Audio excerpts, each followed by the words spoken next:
ഈ ഒരു മോർണിംഗ് ആക്ടിവിറ്റിക്ക് ശേഷം പൂജ ഹൗസിനകത്ത് വെച്ച് തന്നെ നേരിട്ട ഏറ്റവും വലിയ വിമർശനമാണ് ടണൽ ടീമിനെ വെളുപ്പിക്കുന്നത് പോലെയുള്ള ചോദ്യങ്ങൾ ചോദിച്ചു എന്നത്.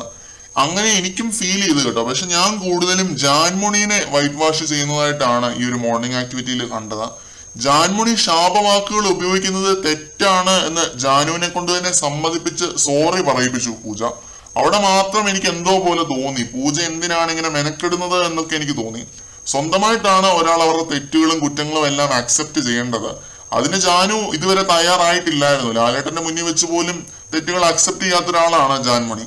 പക്ഷെ പൂജ ഇവിടെ ജാനുവിനെ വെളുപ്പിച്ചു, വളരെ പ്രോപ്പറായിട്ട് വെളുപ്പിച്ചു. പിന്നെ അഭിഷേക് കെ ഒക്കെ പറയുന്നത് അഭിഷേക് ശ്രീകുമാറിനെയും പൂജ വെളുപ്പിച്ചു എന്നാണ്.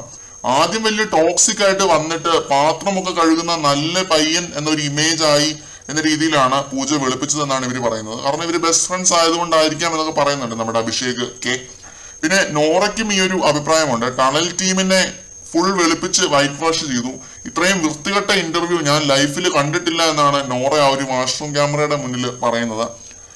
പിന്നെ എന്നിട്ട് പോയി ചെന്ന് കരയുന്നൊക്കെയുണ്ട്. നോറയുടെ പ്രശ്നം എന്താണെന്ന് നോറയ്ക്ക് മാത്രമേ അറിയത്തുള്ളൂ. ഒരു കാര്യമില്ലാതെ ബഹളം വെക്കും, ക്യാമറയുടെ മുന്നിൽ പോയി നിന്ന് സംസാരിക്കും, എന്നിട്ട് പോയി കരയും. ഈ ലൂപ്പിൽ നിന്നും നോറ ഇതുവരെ പുറത്ത് ചാടിയിട്ടില്ല. അത് 1 മാസം കഴിഞ്ഞിട്ട് പുറത്ത് ചാടിയിട്ടില്ല എന്ന് പറയുന്നത് എന്താണ്? അയ്യോ, എന്തൊരു വെറുപ്പിക്കലാണിത്. സത്യമായിട്ട് നോറയുടെ ഗെയിം എവിടെ ചെന്ന് നിൽക്കുമെന്ന് നമുക്ക് ഇപ്പൊ പറയാൻ പറ്റത്തില്ല. പക്ഷെ ഒരു പോയിന്റിൽ അത് സഡൻ ബ്രേക്ക് ഇട്ട് നിൽക്കും എന്നത് എനിക്ക് ഉറപ്പ് പറയാൻ പറ്റുന്ന ഒരു കാര്യം തന്നെയാണ്. അത് സഡൻ ബ്രേക്ക് ഇട്ട് നിന്നിരിക്കും. ഇത്രയുമായിരുന്നു ലൈവ് അപ്ഡേറ്റുകൾ. മറ്റൊരു അപ്ഡേറ്റുമായിട്ട് നമുക്ക് വീണ്ടും കാണാം.